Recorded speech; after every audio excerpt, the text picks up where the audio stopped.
මම පහුගිය දවසක ගියා විවිධ තරාතිරම් වල මිනිස්සු මැරිලා. සමහරු මැරිලා ඉදිමිලා.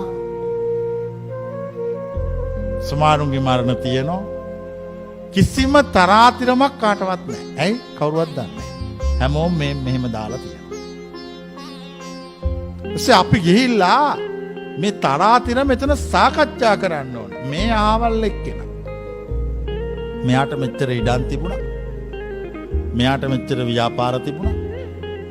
මෙයා මෙහෙම ජීවත් වුණා. මෙයා හිඟන්නේ. මෙයාට කිසිම ව්‍යාපාරයක් නැහැ. කවුරුවත් පිළිගත්තේ නැහැ. ඒ වුණාට දෙන්නම මැරිලා එකම මල්ශාලාවේ දාලා තියෙනවා. එතකොට මං අහන්නේ පිළිගැනීම යන කොමක්ද? ඒක සම්මතයක් පමණයි. පෝසත්කම යනු සම්මතයක් පමණයි. දුප්පත්කම සම්මතයක් පමණයි. ඒක තේරෙන්නේ එතෙන්ට ගිහලා කල්පනා කරනකොට. මම සම්මත පමණයි. එතකොට ඕගොල්ලන්ගේ ජීවිතේ වැරද්දුවේ ඒ සම්මත. ඕගොල්ලෝ පස්සේ දීවේ මොනව පස්සේද? ඒ සම්මත පස්සේ. ඒ සම්මත ලබා ගන්න ඕගොල්ලෝ දිව්වා. ඒ සම්මත ලබා ගන්න දුවලා ඕගොල්ලෝ හතියරියේ කොහෙද? මල්ශාලාව. සම්මත ලබා ගන්න දුවලා හතියරෙන්නේ ලැබෙන්නේ සම්මත නැති තැනක්. ඒක තමයි ජීවිතය කියන්නේ. ඒ කියන්නේ මේ සම්මතය සාක්ෂාත් කරන්න දුවලා ඊට පස්සේ අපිට කියන හරි දැන් දිව්වනේ. දැන් හම්බ වුණානේ. දැන් පොඩ්ඩක් හතියරපන්. දවස් දෙකක්. හැම මිනිස්සෙකුටම සම්මත වලට වහල් වෙලා සම්මත ලබා ගන්න දිව්වහම හති අරින්න මල්ශාලාවක පැය ගාණක් හම්බ වෙනවා. ඒ පැය ගානේ විවිධ තරාතිරම් වල අයත් එක්ක හති අරිනවා. ඊට පස්සේ එයා වටේ හිටපු මිනිස්සු ඇවිල්ලා සම්මතයට ගැලපෙන්න අන්දවන්න. අපි බලන්න ගියේ හාමුදුරු කෙනෙක්, ප්‍රසිද්ධ කෙනෙක්. හාමුදුරුවෝ කියලා මරණේ සලකුණක් නැහැ. මරණේ සලකුණක් නැහැ. මුදලාලිලා, හිඟන්නෝ, දොස්තරලා, කොන්දොස්තරලා අතර තවත් එක්කෙනෙක්. ඊට පස්සේ නෑදෑයෝ වෙනවා. මේ ආවල් එක්කෙනා, මේ ආවල් විහාරාධිපති, අන්දන්න විහාරාධිපති ගැඳුම. ඒකට අර නැති වෙච්ච සම්මතය ආයි මිනිස්සු එකතු වෙලා හදනවා. ඔන්න ඕක තමයි මේ ලයිෆ් එක. ඕක තමයි මේ ජීවිතය. ඕක දන්නේ නැතුව ගිහලා ඇඳවල් පූජා කරන එක මගුල් නටනට ඉන්නවා. මේ ප්‍රායෝගික යථාර්ථයේ තේරුම් ගත්ත කෙනා නිවනටපත් වෙනවා. ප්‍රශ්නය මේ ප්‍රායෝගික යථාර්ථයේ තේරුම් ගන්න බුද්ධිමත් බවක් අවශ්‍යයි. තර්කයක් අවශ්‍යයි.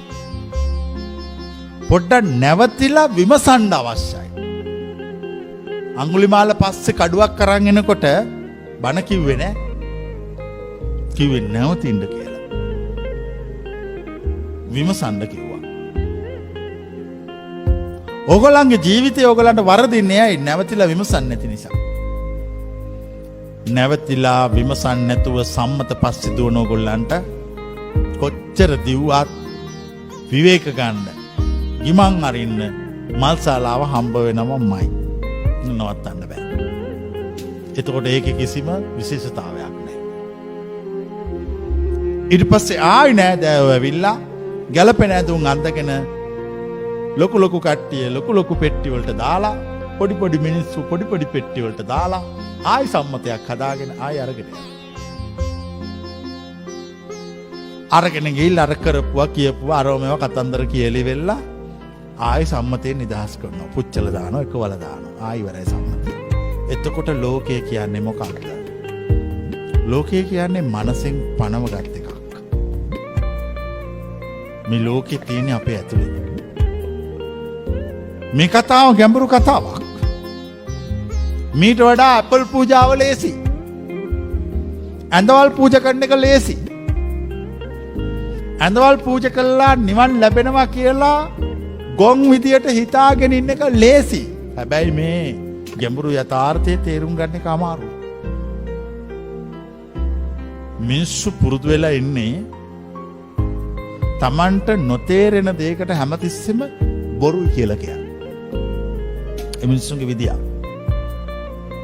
තමන්ට තේරෙන්නේ නැත්නම් ඒකට බොරුයි කියනවා. තේරෙන්නේ නැති දේ තේරුම් කරගන්න අවශ්‍ය කරන මානසික පසුබිම දන්නේ නැහැ. අපි බුද්ධිමත්. අපිට යමක් තේරෙන්නේ නැත්නම් අපි කලබල නැතුව සවන් දෙනවා. ඒක තේරුම් ගන්න පුළුවන් තැනට අපිපත් වෙනවා. ඒතර අපි බුද්ධිමත් වෙනවා. හැමතිස්සෙම විමර්ශනශීලී වෙනවා. හැමතිස්සෙම කල්පනා කරනවා. මේ දේශනාව අහන අයට ජීවිතේ වරදින්න බෑ. ජීවිතේ වරදින්නේ අය මේ සම්මත පස්සේ දුවනවා. භෞතික සම්මත. මේ භෞතික සම්මත පස්සේ දිව්වොත් ඒ සම්මතවල ලබා ගන්න උත්සාහ කළොත් ඒ සම්මත නිසාම වෙහෙසටපත් වෙලා විඩාවටපත් වෙලා සම්මත ටික නැති වෙනවා.